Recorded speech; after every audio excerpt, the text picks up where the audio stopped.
ரெடியம்மா போலாமா? ரைட். எல்லோருக்கும் வணக்கம். இன்று காங்கிரஸ் பேரியக்கத்தின் ராஜீவ்காந்தி பஞ்சாயத்து ராஜ் சங்கடன் மூலியமாக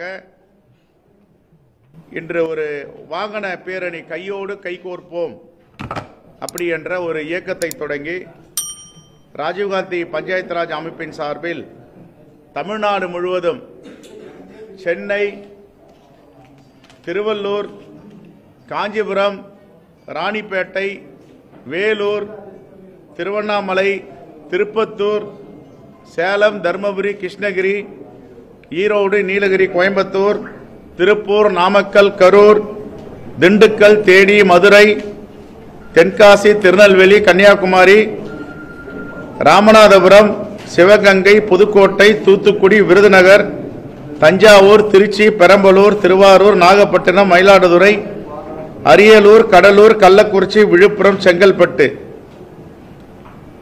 மார்ச் 14ஆம் தேதி இன்று தொடங்கி அங்கு நிறைவடைகிறது. இந்த நிகழ்வு என்பது மேலிட பொறுப்பாளர் இனாமுல் ஹசேன் அவர்கள் கலந்து கொண்டிருக்கிறார். தமிழ்நாடு முழுவதும் இந்த பிரச்சாரத்தை மேற்கொள்ள இருக்கிறார்கள். கடந்த 9.5 ஆண்டுகளில் மோடி அரசின் அராஜக ஆட்சியை கண்டித்தும் மக்கள் நலனில் அக்கறை இல்லாத அரசை அகற்ற வேண்டும் என்று இந்த பிரச்சார ஊர்தி இயக்கம் தொடங்கப்படுகிறது.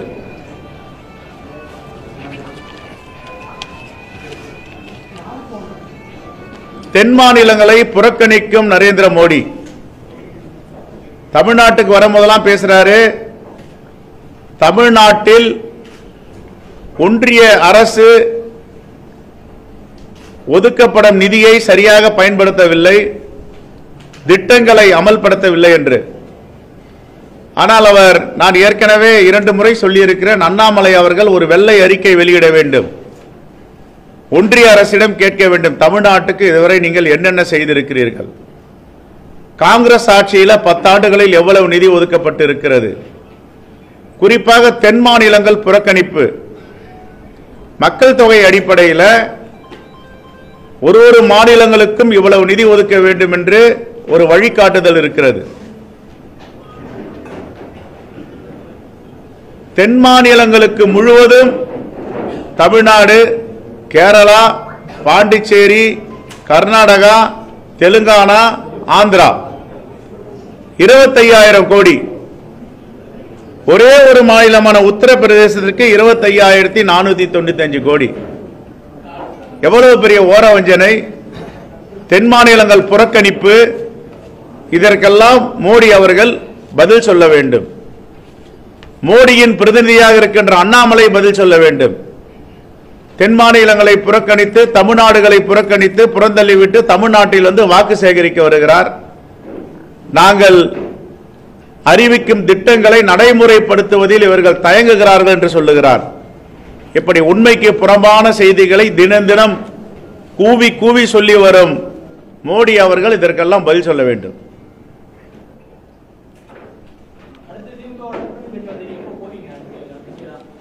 ரொம்ப சுமூகமா நடந்துட்டு இருக்கு, பிரமாதமா நடந்துட்டு இருக்கு. வெகு விரைவில் கையெழுத்திட போவோம். அப்ப உங்களெல்லாம் அழைச்சிட்டு போயிட்டு உங்க முன்னிலையில கையெழுத்திடுவோம். காலதாமதம் இல்லையே. நாங்க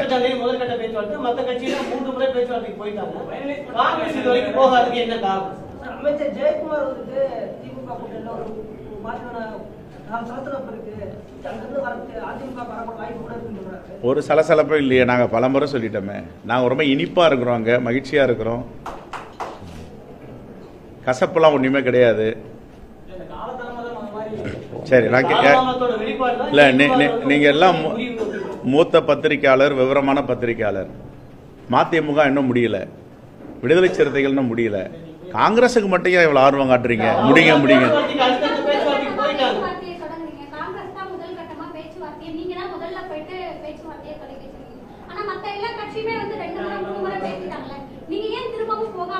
இல்லம்மா, இப்ப எங்களுக்கு வந்து அகில இந்திய தலைமை இருக்கு.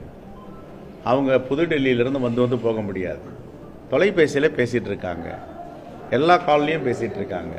ஒன்றும் பிரச்சனை இல்லை, சுகமாக போயிருக்கு. நான் தான் சொல்றேன், உங்களை எல்லாம் அழைத்து போய் உங்கள் முன்னிலையில் தான் கையெழுத்து போட போகிறோம். முதல் வாழ்த்து உங்கள் கிட்டது தான். நீங்கள் எதிர்பார்க்குற மாதிரி நல்ல இலக்கங்கள் வரும். ஒருபோதும் இலக்கங்களை காங்கிரஸ் விட்டு கொடுக்காது, அவர்களும் விட்டு கொடுக்க மாட்டார்கள். ரெண்டு பேரும் விட்டு கொடுத்தா சுமூக முடிவு வரும் இல்லையே. அந்த அந்த விடுதலை சிறுத்தைகள் நான் கையெழுத்தாகலை, மதிமுக கையெழுத்தாக. என்ன காரணம் என்ன, ஒரு புரிந்துணர்வோடு ஒரு ஒப்பந்தத்துக்கு போகலான்னு பேசிட்டு இருக்காங்க. அதில் வேற ஒரு கருத்து வேறுபாடுலாம் கிடையாது. நான் இன்னும் உறுதியாக சொல்கிறேன், இந்தியா கூட்டணியில் தான் எல்லோரும் இருக்கும், அதில் எந்த மாற்று கருத்தும் கிடையாது. தொகுதிகள் எண்ணிக்கைகள் முன்ன பின்ன பேசி நாங்கள் ஒரு புரிதலோடு கையொப்பமிட போவோம்.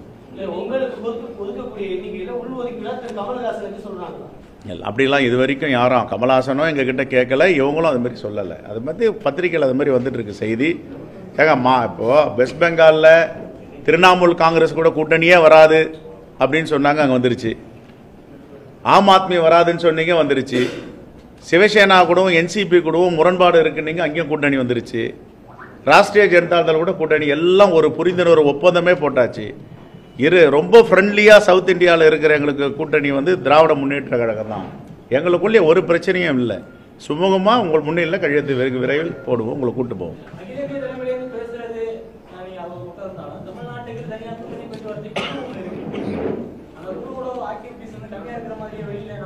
எப்படி கம்மியாக இருக்குன்னு எப்படி சொல்கிறீங்க?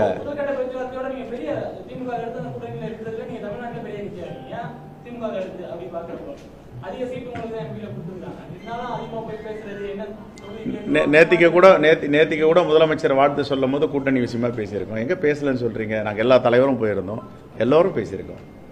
பேச்சுவார்த்தை சுமூகமாக இருக்கிறது. வெகு விரைவில் உங்களை நீங்க சொல்லுங்க எவ்வளவு கேட்கலான்ட்டு. நீங்க முடிவு பண்ணுங்க. நீங்க முடிவு 40 எங்க தொகுதி தான். இல்ல நான் சொல்றேன் பாருங்களேன், எங்க கூட்டணி கட்சி வேட்பாளர்கள் நிற்கும் 40 தொகுதியும் எங்களுடைய தொகுதி. அப்படிதான் நாங்க வேலை பார்ப்போம். எல்லாம் எங்க பாராளுமன்ற உறுப்பினர்கள், இந்தியா கூட்டணியோட வேட்பாளர்கள். தளபதியோட தளபதியை இப்ப காங்கிரஸ் கட்சிக்கு தலைவர் ஆக்கி இருக்காங்க அப்படின்ற ஒரு பேச்சு இருக்கு. அதை உறுதிப்படுத்துற மாதிரி இருக்கு. எப்படி அது நீங்க சொல்றது? எப்படி சொல்லுங்க, எப்படி உறுதிப்படுத்துற மாதிரி இருக்கு? எங்க தோழமைனா உண்மையான தோழமைங்க. தோழமை இருக்குங்க. தோழமை இருக்கிறதுல உங்க கட்சியிலே ஒரு பழைய தலைவர் இருக்காரு, EVK இளங்கோவன்லாம் இருந்திருக்காரு. கூட்டணி கட்சியா இருந்தாலுமே அவங்க தவறு இல்லைன்னா தவறுனா தவறு. கரெக்ட். நாங்க மட்டும் தவற சரின்னு சொல்றோமா? இல்ல, நீங்க அவங்களுக்கு அவங்க பேசுறதுக்கு பதிலா திமுக பாஜக அவங்கள குற்றம் சாட்டினா அவங்க பதில் சொல்றதுக்கு முன்னாடி வழக்கம் தெரிவித்து ஃபர்ஸ்ட் காங்கிரஸ் அவங்க. அதுதான் உண்மையான தோழமை. உங்களை யாராவது அடிச்சாங்களா, நான் தான் முதல்ல தடுக்கணும். உங்களை பக்கத்துல அடிச்சாருன்னா யாரோ, நான் தான் உங்களை தடுக்கணும். அதான் உண்மையான தோழமை.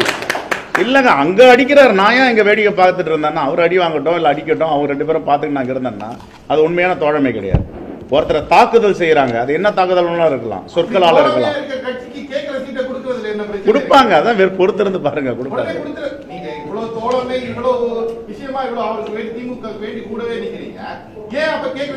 ஏங்க திமுக கூட நான் மட்டும் சொல்றதை கேளுங்க, எங்க கட்சியில எல்லோருமே தோழமைக்கு உண்மையாக இருக்கும். அதுல ஒரு போலி உறவு கிடையாது. உண்மையா இருக்காங்களே. யார் சொன்னாங்க தரலன்னு? இல்ல நீங்களும் முடிவு பண்ணிட்டா எப்படி சார்? நீங்களும் முடிவு பண்ணிடுவீங்களா? ஒரு தொலைக்காட்சி ஒண்ணு இந்த கருத்து கணிப்பு வெளியிட்டாங்க. அதுல ரெண்டாவது எடுத்து அதிமுகவும் பிஜேபியும் கடும் பண்ணிட்டு இருக்காங்க. சூரியன் ஒன்னா ஒரு வேளை கிழக்குல இருந்து மேற்குல உதைக்கும். நீங்க சொல்ற